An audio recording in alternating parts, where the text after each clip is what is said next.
UDF Thalikkulam division സ്ഥാനാർത്ഥി ഏങ്ങണ്ടിയൂരിൽ പര്യടനം നടത്തി. തളിക്കുളം ഡിവിഷൻ UDF സ്ഥാനാർത്ഥി AT നേനയുടെ ഏങ്ങണ്ടിയൂർ പഞ്ചായത്തിലെ സ്ഥാനാർത്ഥി പര്യടന പരിപാടി KPCC general secretary MP Vincent മുൻ MLA ഉദ്ഘാടനം ചെയ്തു.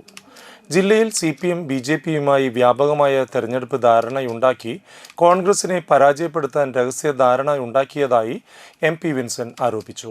UDF പഞ്ചായത്ത് ചെയർമാൻ ഘോഷ് തുഷാർ അധ്യക്ഷത വഹിച്ചു. DCC general secretary Naushad Attuparambath, DCC member Irshad K Chettuva, convener Zubair Valiyakath, CV Thulasidas, VP Latheef Haji, CA Gopalakrishnan, Naushad Kottilingal, Akbar Chettuva, Ratheesh Irattapuzha, Litheesh Kallungal, panchayat സ്ഥാനാർത്ഥി AT നേന, AC സജീവ് എന്നിവർ പ്രസംഗിച്ചു. ശക്തിയോടെ ഈ വലിയ ഉത്തരവാദിത്വം നമ്മുടെ കയ്യിലുണ്ട്. വെടിയുണ്ടകളെക്കാൾ ശക്തമേറിയ ആയുധം, ഏറ്റവും ശക്തമായ ആയുധമാണ് വോട്ടവകാശം എന്നത്, ബാലറ്റ് പേപ്പർ എന്നത്. ആ ബാലറ്റ് പേപ്പറിൽ കുത്തി നിങ്ങൾ ഈ ഇടതുപക്ഷ ജനാധിപത്യ മുന്നണി എന്ന് പറയുന്ന ഈ കഴുകിന്റെ കണ്ണിലേക്ക് നിറയൊഴിക്കാൻ ഐക്യ ജനാധിപത്യ മുന്നണിക്ക് കഴിയുമ്പോൾ അവിടെ മാത്രമാണ് ഈ രാജ്യം, ഈ നാട്, ഈ ഗ്രാമം രക്ഷപ്പെടുകയുള്ളൂ. അതിനുള്ള ഒരു തീവ്ര ശ്രമമാണ് പ്രിയങ്കരിയായ നേന ഇവിടെ ആരംഭിക്കുന്നത്.